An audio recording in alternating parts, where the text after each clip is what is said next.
हम अगले 20 मिनट में आपको देश दुनिया की 20 ऐसी खबरें बताने वाले हैं जो इस वक्त न केवल सुर्खियों में हैं बल्कि दिलचस्प और अहम भी हैं।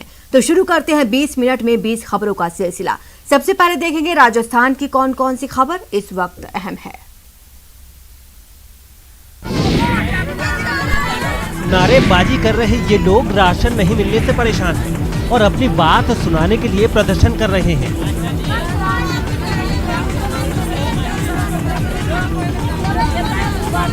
नारेबाजी और प्रदर्शन की ये तस्वीरें सवाई माधोपुर से आई है और प्रदर्शन करने वाले ये लोग चौथ का बरवाड़ा कस्बे के केशव बस्ती के रहने वाले लोग हैं। इन लोगों का कहना है कि लॉकडाउन की वजह से उन्हें महीनों से राशन नहीं मिला है। साथ ही साथ आजकल उनके गांव में पेयजल संकट भी गहरा गया है। प्रदर्शन कर रहे इन लोगों का कहना है कि राशन और पानी की समस्या दूर करने के लिए उन्होंने कई बार प्रशासन से फरियाद की, लेकिन इनकी बात किसी ने नहीं सुनी। इसी वजह से मजबूरी में उन्हें ये प्रदर्शन करना पड़ रहा है। हमारे कॉलोनी केशव बस्ती में हाँ। पानी की व्यवस्था नहीं है, बिल्कुल भी नहीं है। खाने वाने की बिल्कुल भी नहीं है हमारे पास। तो हमको लॉकडाउन खोलो हमारा ये करो। बीच सड़क धू कर जल रही इस बाइक को जिसने भी देखा उसके होश उड़ गए। बीच सड़क पर जल रही बाइक की ये तस्वीरें धौलपुर से आई हैं, जहां रविवार की रात कोलारी थाना के पिपेहरा गांव के सरकारी स्कूल के पास चलती हुई बाइक ने आग पकड़ ली थी। बाइक चला रहा शख्स यूपी के खैरागढ़ सब्जी मंडी जा रहा था कि उसने बाइक के इंजन से धुआं निकलते देखा। बाइक से यूं धुआं निकलते देख उसके होश उड़ गए और उसने फौरन ब्रेक लगाई और बाइक से दूर हट गया। आसपास के लोगों का कहना है कि चंद सेकंड में ही बाइक में लगी आग ने पूरी बाइक को अपनी चपेट में ले लिया। जब तक लोग पानी लेकर बाइक के पास पहुंचते तब तक बाइक आग के शोलों में तब्दील हो गई। हालांकि बाद में गांव वालों की मदद से बाइक सवार शख्स ने आग पर काबू भी पा लिया, लेकिन तब तक उसकी बाइक जलकर राख हो चुकी थी।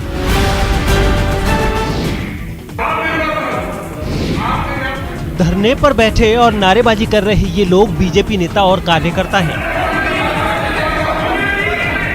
बाड़मेर के मुख्य चिकित्सा और स्वास्थ्य विभाग के दफ्तर में नारेबाजी कर रहे ये बीजेपी कार्यकर्ता इस बात से नाराज हैं कि बिना किसी को सूचना दिए ही स्वास्थ्य विभाग ने एक अतिरिक्त टीका केंद्र खोल दिया है। इतना ही नहीं, इनका ये भी आरोप है कि इस अतिरिक्त टीका केंद्र पर 500 से ज्यादा कांग्रेस कार्यकर्ताओं को टीका लगाया गया, जबकि सूचना नहीं होने की वजह से आम लोग नए बने टीका केंद्र पर टीका लगवाने पहुंच नहीं पाए। आम लोगों के साथ धोखा और कांग्रेस कार्यकर्ताओं को तरजीह देने के आरोप के साथ ही बीजेपी नेताओं और कार्यकर्ताओं ने मुख्य चिकित्सा अधिकारी के दफ्तर का घेराव किया और प्रदर्शन शुरू कर दिया। ये बिल्कुल कांग्रेसीकरण जो कर रहे हैं टीकों को लेके ओछी राजनीति है, इस तरह से नहीं कहना चाहिए। आम जनता को सबको संभाव से, ये महामारी का समय है, इसमें सभी को सार्वजनिक रूप से जो नॉर्म्स है उसके अकॉर्डिंग सभी के टीके लगे। आप वीआईपी ट्रीटमेंट जो दे रहे हो किसी पर्टिकुलर पार्टी को, तो ये प्रशासन की बिल्कुल घोर लापरवाही है और निंदनीय कृत्य। बीजेपी के इस आरोप पर स्वास्थ्य विभाग का कहना है कि उनके पास अतिरिक्त वैक्सीन थी, जिसकी वजह से उन्होंने अलग टीका केंद्र खोलने का फैसला किया। रही बात आम लोगों तक सूचना पहुंचाने की, तो ये काम उनका नहीं है। जैसलमेर में भारत पाकिस्तान सरहद से सटे किशन घाट इलाके की ये वो बस्ती है जहां रहने वालों के पास भारत की नागरिकता नहीं है। कोरोना से बचाव के लिए जहां 18 साल से ज्यादा उम्र के सभी लोगों को टीका लगाया जा रहा है, वहीं इन लोगों को टीकाकरण अभियान से दूर रखा जा रहा है। दरअसल इन लोगों को अभी तक भारत की नागरिकता नहीं मिली है और इस वजह से इनके पास आधार कार्ड नहीं है। आधार कार्ड नहीं होने की वजह से इन लोगों को टीका नहीं लग पा रहा है। हाई कोर्ट की रिट के आधार पर ही केंद्र ने भी उत्तर दिया है और स्टेट ने भी उत्तर दिया है कि किसी प्रकार के कोई डॉक्यूमेंट्स की आवश्यकता नहीं है और तुरंत ऐसे जो नागरिक विस्थापित विशेष तौर पर हैं उनको वैक्सीनेशन का काम शुरू किया जाए। वैसे आपको बता दें कि नागरिकता नहीं तो सुविधा नहीं, बिजली नहीं, पानी नहीं, सरकारी नौकरी नहीं, सरकारी योजनाओं का लाभ भी नहीं, खाने के लिए राशन तक नहीं जैसे दंश पाकिस्तान से आए ये विस्थापित सालों से झेल रहे हैं और अब महामारी के इस दौर में टीका न लग पाने की वजह से ये लोग दहशत में हैं। अभी तक किसी को ना कोई वैक्सीन के इंजेक्शन लगे और 3 महीने हो गए अपने ये महामारी के कारण, कोरोना के कारण, तो अभी तक हमारी कोई सुविधा नहीं हुई, ना ऐसे कोई प्रशासन ने हमारे साथ किया है। ये भीलवाड़ा के देवरिया ग्राम पंचायत की सरपंच किस्मत गुर्जर है, जिनकी समझदारी, रणनीति और कड़े फैसले लेने की वजह से देवरिया पंचायत में एक भी शख्स कोरोना पॉजिटिव नहीं है। 7 महीने की गर्भवती किस्मत गुर्जर को यूं तो आराम करना चाहिए था, लेकिन वो कहती हैं कि अगर उन्होंने अपने आराम की सोची तो फिर पंचायत के लोग किसके पास जाएंगे।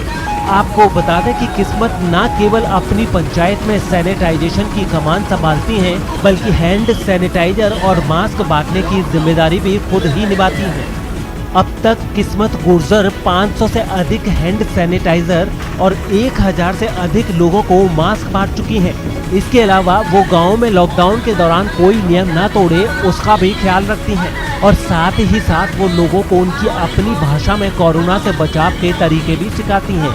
पिछले कई महीनों से लाखों सावधानी रखने पर भी मेरी ग्राम पंचायत में कुछ लोग कोरोना संक्रमित हो गए थे। आज वो ईश्वर की कृपा से पूर्ण रूप से कोरोना मुक्त है और वो स्वस्थ है। आज मेरी ग्राम पंचायत पूर्ण रूप से कोरोना स्वस्थ है। यहाँ के लोगों का कहना है कि सरपंच किस्मत गुर्जर की कोशिश और लगातार सावधानी की वजह से आज उनका पंचायत कोरोना मुक्त है और सभी लोग स्वस्थ हैं। वार्ड मेंबर सब 2-2 घंटा ड्यूटी देते हैं। सरपंच साहब का अच्छा सहयोग है यहाँ पर और बाहर के आदमी को अंदर नहीं आने दे रहे हैं। मुख्यमंत्री अशोक गहलोत चिकित्सा व्यवस्थाओं को लेकर 4 जून को बाड़मेर को बड़ी सौगात देंगे। 4 जून को वर्चुअल कार्यक्रम के दौरान वो बाड़मेर में 7 विकास कार्यों का शिलान्यास और लोकार्पण करेंगे। इतना ही नहीं, 4 जून को ही वो कैरियन वेदांता कंपनी की ओर से तैयार किए गए अस्पताल को भी जनता को समर्पित करेंगे। जर्मन तकनीक से बने इस अस्पताल की लागत करीब 6 करोड़ रुपए आई है। 7,350 वर्ग मीटर में बने इस अस्पताल में 20-20 बेड के 4 वार्ड, 10-10 बेड के 2 ICU और 6 अतिरिक्त बेड की व्यवस्था की गई है। करीबन 100 बेड्स का यहाँ पर हॉस्पिटल तैयार है, जिसमें 10 ICU बेड्स है, 10 बाईपास के अलग से हैं और बाकी 80 बेड्स जो हैं वो नॉर्मल पेशेंट्स के लिए होंगे। इमरजेंसी पेशेंट्स के लिए 6 और बेड्स अलग से रखे हुए हैं यहाँ पर। 4 जून को हाई स्कूल मैदान में होने वाले वर्चुअल कार्यक्रम को लेकर बाड़मेर जिला प्रशासन के साथ साथ बाड़मेर विधायक मेवाराम जैन भी तैयारी में जुटे हैं। विधायक मेवाराम जैन के मुताबिक मुख्यमंत्री अशोक गहलोत 4 जून को इस अस्पताल के अलावा 3 करोड़ 99 लाख की लागत से बने देतानी सामुदायिक स्वास्थ्य भवन का भी लोकार्पण करेंगे। इसके साथ ही सीएम गहलोत बालोतरा के नाहटा अस्पताल में 2 ऑक्सीजन प्लांट का शिलान्यास भी करेंगे।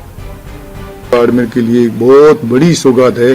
मैं इसके लिए बाड़मेर की जनता की ओर से मैं इस वेदांता कंपनी के अनिल अग्रवाल साहब को और इनकी पूरी टीम को बहुत बहुत धन्यवाद देना चाहूँगा।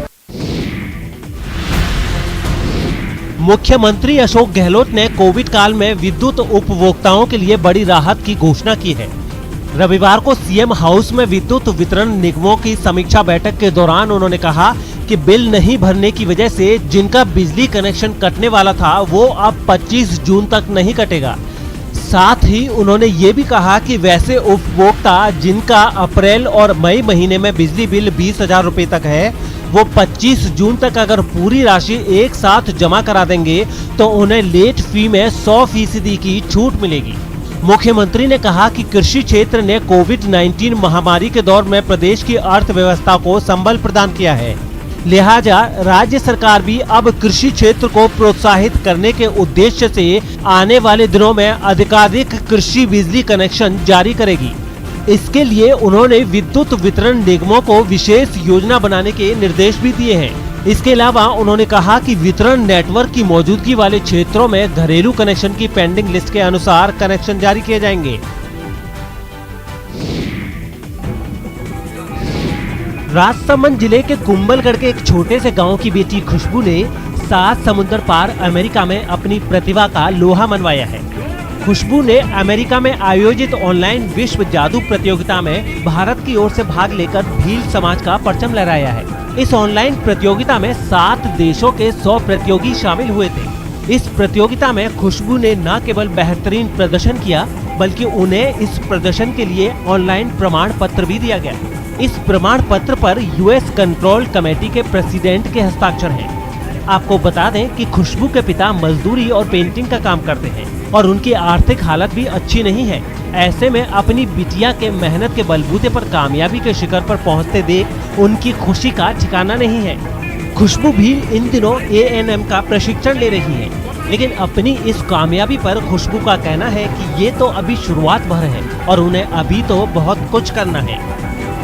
अभी जो इंटरनेशनल प्रोग्राम हुआ कंपटीशन ऑनलाइन, उसमें गोकुंदा के हरिओम जी जादूगर जी ने और मेरे पापा ने मुझे सपोर्ट किया और उसमें मेरे को पार्टिसिपेट करवाया। मैं चाहती हूँ कि हर लड़की अपना सपना पूरा करे और अपने गांव का और समाज का नाम रोशन करे और आगे बढ़े। इस कला में इस बेटी को मतलब अभी जो इंटरनेशनल कंपटीशन हुआ अमेरिका में, जिसमें 100 जादूगरों ने भाग लिया, उसमें खुशबू का भी ऑनलाइन कंपटीशन करवाया और उसको सर्टिफिकेट मिला है। जब से इन प्रवासी पक्षियों ने यहाँ डेरा डाला है, तब से इस सरोवर की सूरत में निखार आ गया है। सवाई माधोपुर जिले के चौथ माता सरोवर में डेरा डाले इन प्रवासी पक्षियों का नाम पेंटेड स्टॉर्क है। आपको बता दें कि पेंटेड स्टॉर्क सारस परिवार का ही एक सदस्य है और ये मुख्य रूप से हिमालय के दक्षिण में उष्ण कटिबंधीय एशिया के मैदानी इलाकों में पाया जाता है। हिमालय के दक्षिणी हिस्से के साथ साथ पेंटेड स्टॉर्क दक्षिण पूर्वी एशिया में भी पाया जाता है। रही बात इसके नाम की, तो आपको बता दें कि वयस्क होने पर इसके पंख गुलाबी हो जाने की वजह से इसका नाम पेंटेड स्टॉर्क पड़ा है। पेंटेड स्टॉर्क नदियों झीलों के साथ साथ कम गहरे पानी में झुंड बनाकर रहते हैं और शिकार करने के लिए अपनी आधी खुली हुई चोंच को लगातार पानी में डुबोकर इधर उधर घुमाते रहते हैं और चोंच पर स्पर्श होने पर मछलियों का शिकार करते हैं। पेंटेड स्टॉर्क मौसम और भोजन की सुविधा के अनुसार और प्रजनन के लिए अपने स्थान बदलते हैं और इसी क्रम में ये सवाई माधोपुर के चौथ माता सरोवर में इस समय प्रवास कर रहे हैं। इसकी कंजर्वेशन के लिए नेशनल ग्रीन ट्रिब्यूनल के आदेश के अनुसार हम लोग चौथ के बरवाड़ा वेटलैंड का मैनेजमेंट प्लान बना रहे हैं और उस मैनेजमेंट प्लान में इनके कंजर्वेशन के लिए हम लोग प्रयास कर रहे हैं। इसके अलावा और भी बर्ड्स यहाँ पर आ रही हैं। कुल 20 से 21 प्रकार के बर्ड्स यहाँ पर कुल देखे गए हैं जो मध्य एशिया से आते हैं। 20 मिनट 20 खबर में अब देख लेते हैं कुछ दूसरे राज्यों की खबरें। पेंशन फंड की सरकारी संस्था एम्प्लॉय प्रोविडेंट फंड ऑर्गेनाइजेशन यानी EPFO ने अपने नए नियम में बदलाव किया है। ये नियम आधार से जुड़ा है। PF का ये नया नियम 1 जून से लागू हो रहा है। इसके तहत PM अकाउंट को आधार से लिंक करना अनिवार्य होगा, अन्यथा PF में जमा होने वाली राशि पर प्रभाव पड़ सकता है। नए नियम में अब आधार को वेरीफाई करना जरूरी होगा। जिस कंपनी में आप काम करते हैं उसकी जिम्मेदारी होगी कि वह आधार नंबर को लिंक कराए या उसे वेरीफाई कराए। अगर ऐसा नहीं होता तो कंपनी की तरफ से मिलने वाली राशि रुक सकती है। इस दिक्कत से बचने का यही उपाय है कि नियोक्ता और कर्मचारी परस्पर सहयोग से ये काम कर लें, नहीं तो 1 जून के बाद PF की जमा पूंजी पर असर पड़ सकता है। नए नियम में UN यानी कि यूनिवर्सल अकाउंट नंबर को आधार से वेरीफाई करना जरूरी है। आपको बता दें कि EPFO ने सोशल सिक्योरिटी कोड 2020 की धारा 142 के अंतर्गत ये फैसला लिया है। EPFO ने सभी नियोक्ता को 1 जून तक अपने कर्मचारियों का खाता आधार से लिंक कराने और उसे वेरीफाई कराने का निर्देश दिया है। निर्देश में कहा गया है कि 1 जून तक आधार लिंक या UN को कर्मचारी के आधार से वेरीफाई नहीं कराते हैं तो इलेक्ट्रॉनिक चालान या रिटर्न नहीं भरा जा सकेगा। ऐसी स्थिति में PF में नियोक्ता का अंशदान रुक जाएगा और नियोक्ता का पैसा कर्मचारियों के खाते में जमा नहीं होगा।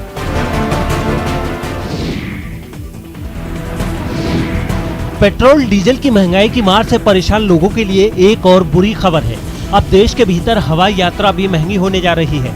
दरअसल केंद्र सरकार ने हवाई किराए की न्यूनतम सीमा को 16% तक बढ़ाने को मंजूरी दे दी है। ऐसे में 1 जून से हवाई किराए में 13 से 16% तक बढ़ोतरी हो सकती है। राहत की बात यह है कि हवाई किराए की अधिकतम सीमा को नहीं बदला गया है। केंद्र सरकार के इस कदम से एयरलाइन कंपनियों को मदद मिलेगी जो कोरोना काल से जुड़ी पाबंदियों की मार झेल रही हैं। कोरोना की दूसरी लहर के कारण हवाई यात्रियों की संख्या में भारी कमी आई है, जिसकी वजह से एयरलाइंस की कमाई घटी है।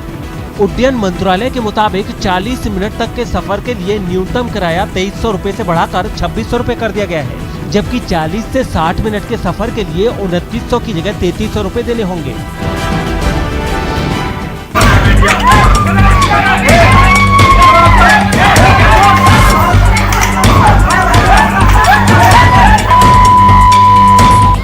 लोग एक दूसरे पर लाठियां भांज रहे हैं। किसी के हाथ में कुल्हाड़ी है, किसी के हाथ में पत्थर है। बदले की आग ने इन लोगों को इस कदर हैवान बना दिया है कि लोग एक दूसरे की जान लेने को आमादा हैं। यूपी के उन्नाव जिले के सफीपुर इलाके से आई ये तस्वीरें देखकर किसी का भी कलेजा कांप सकता है। मारपीट की इन भयावह तस्वीरों में ना महिलाएं पीछे हैं, न पुरुष। जिसके सामने जो भी आ रहा है उस पर लाठियों से हमला किया जा रहा है।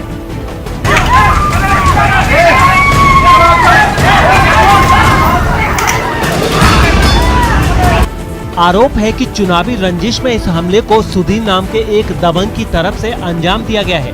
दावा किया जा रहा है कि इलाके की नव निर्वाचित प्रधान फूलमती की जीत से सुधीर इस कदर आग बबूला था कि उसने अपने कुछ साथियों के साथ मिलकर ग्राम प्रधान के घर पर असले लेकर हमला कर दिया। प्रमोद और सुधीर ने अचानक इनके पर हमला कर दिया और मतलब तब्बल और कुल्हाड़ी लेकर मतलब औरतों सहित सूबेदार सहित, और उसके बाद में इन लोगों ने अपने घर में आग लगा दी। जो मौजूद प्रधान है उसके लड़के को कुल्हाड़ियों से मारा इन लोगों ने। रोंगटे खड़े कर देने वाली इस जंग में प्रधान के बेटे समेत 6 से ज्यादा लोगों के घायल होने की खबर है, जिनमें से 3 की हालत गंभीर बनी हुई है। गंभीर रूप से घायलों को जिला अस्पताल रेफर किया गया है। चुनाव में उन्होंने हारे तो मारा है। अच्छा, जीता कौन है? जीते हम, हमारी माता फूलमती ने जीती। कहां से मारा भैया? तब्बलों से मारा। अच्छा, तब्बलों लट्ठों से मारा दांत। अच्छा। जानकारी के मुताबिक आरोपी सुधीर को पंचायत चुनावों के दौरान फूलमती के हाथों करारी शिकस्त मिली थी। चुनावों में मिली इस हार के बाद से ही सुधीर तिलमिलाया हुआ था। मौका देखकर हमलावर नव निर्वाचित प्रधान फूलमती के घर जा पहुंचा और फूलमती के परिवार और समर्थकों को दौड़ा दौड़ा कर पीटा गया।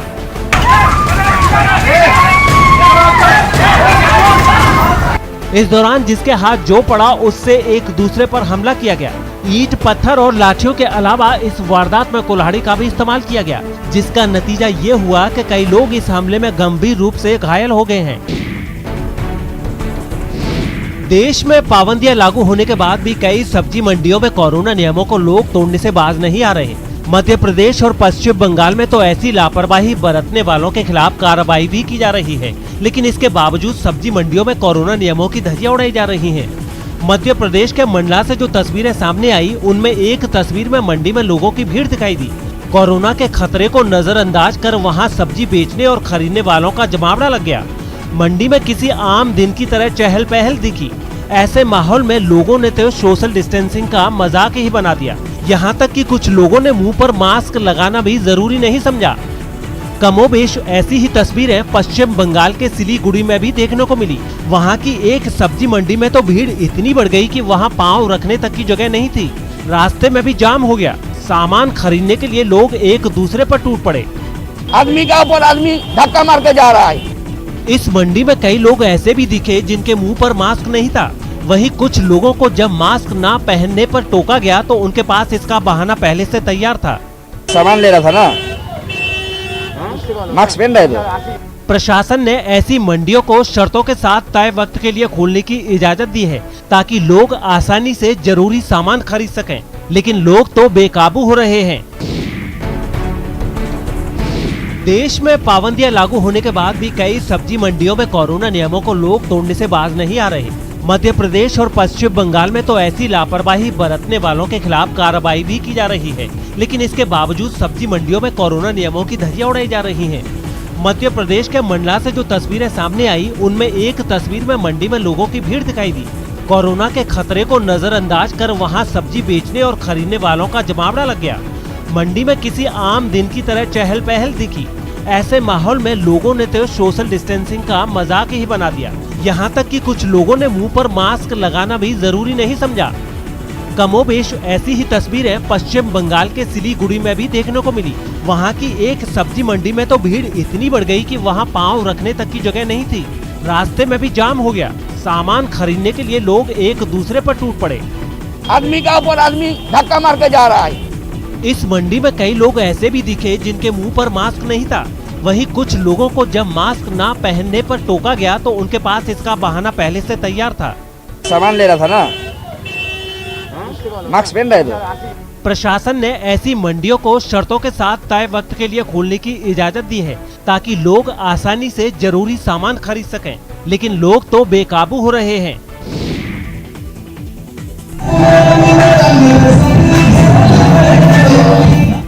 मध्य प्रदेश के सीहोर जिला अस्पताल से हैरान करने वाला एक वीडियो सामने आया है।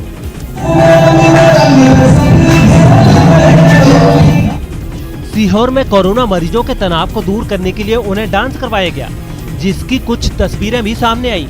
उनमें एक तस्वीर में कुछ डॉक्टर और नर्स संगीत की धुन पर कोरोना मरीजों के बीच डांस करते दिखे। पीपीई किट पहने इन स्वास्थ्य कर्मियों ने थोड़ी देर के लिए अस्पताल का माहौल ही बदल दिया।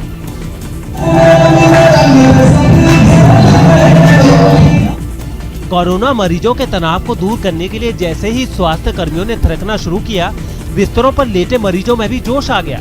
इस महामारी को भूलकर वो लोग भी बिस्तरों पर बैठे बैठे झूमते दिखे। इतना ही नहीं, अस्पताल के कर्मचारियों ने कुछ मरीजों के पास जाकर डांस करने में उनकी मदद भी की।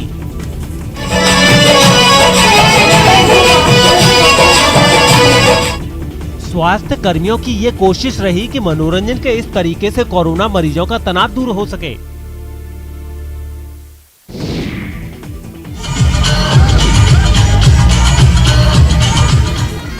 गुजरात के वडोदरा से हैरान करने वाला एक वीडियो सामने आया है। वहां एक शादी के मौके पर कोरोना नियमों की जमकर धज्जियां उड़ाई गई। इस मामले में पुलिस ने आरोपियों को गिरफ्तार कर लिया, क्योंकि शादी में शामिल होने वाले लोगों ने नियमों को तार-तार कर दिया। वहां से सामने आई एक तस्वीर में कई लोग एक हॉल के अंदर डांस करते दिखे। भीड़ इतनी कि वहां पांव रखने तक की जगह नहीं थी। सभी कोरोना से बेपरवाह होकर संगीत की धुन पर झूमते नजर आए।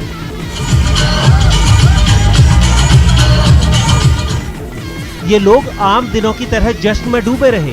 सोशल डिस्टेंसिंग की बात तो दूर, इस पार्टी में तो किसी ने चेहरे पर मास्क लगाना भी मुनासिब नहीं समझा। इन्हें देखकर ऐसा लगा ही नहीं कि कोरोना महामारी कैसे गुजरात में तांडव मचा चुकी है।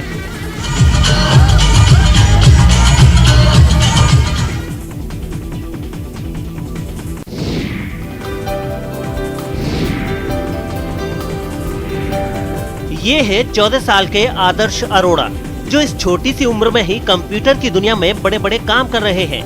दिल्ली से सटे गाजियाबाद के इंदिरापुरम में रहने वाले आदर्श अरोड़ा ने 12 से ज्यादा कोर्स विदेशी यूनिवर्सिटी से ऑनलाइन हासिल किए हैं।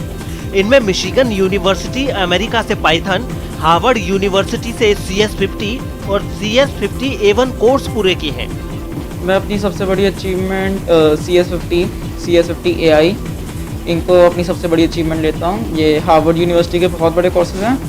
आदर्श जब 5वीं क्लास में पढ़ते थे तो उन्हें रोबोटिक्स सिखाई जाती थी, लेकिन आदर्श का मन रोबोटिक्स से ज्यादा प्रोग्रामिंग की ओर भागने लगा और यहीं से इनकी कंप्यूटर लैंग्वेज सीखने की जर्नी शुरू हो गई। रोबोटिक्स में हाई इंटरेस्ट था, तो फिर और कुछ करना था, तो फिर आइडिया आया प्रोग्रामिंग का।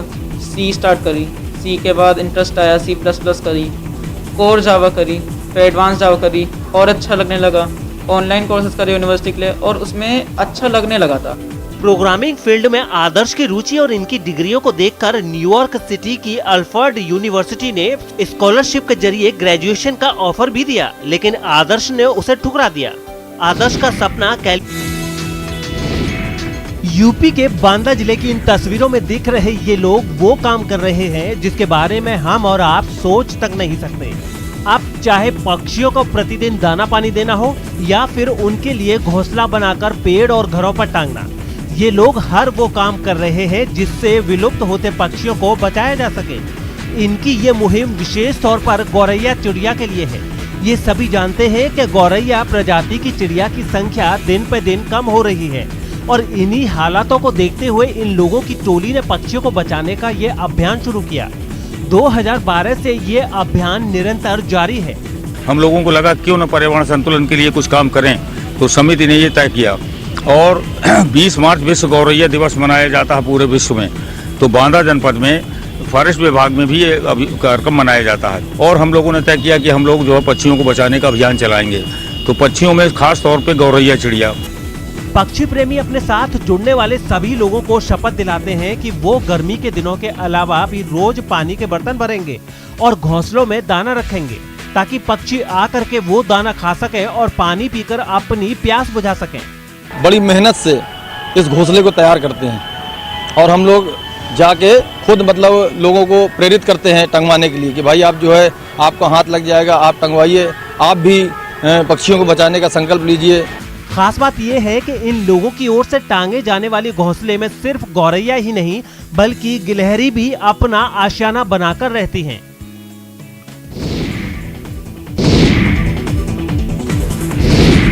बेल्जियम की राजधानी ब्रसेल्स में स्वास्थ्य कहीं आप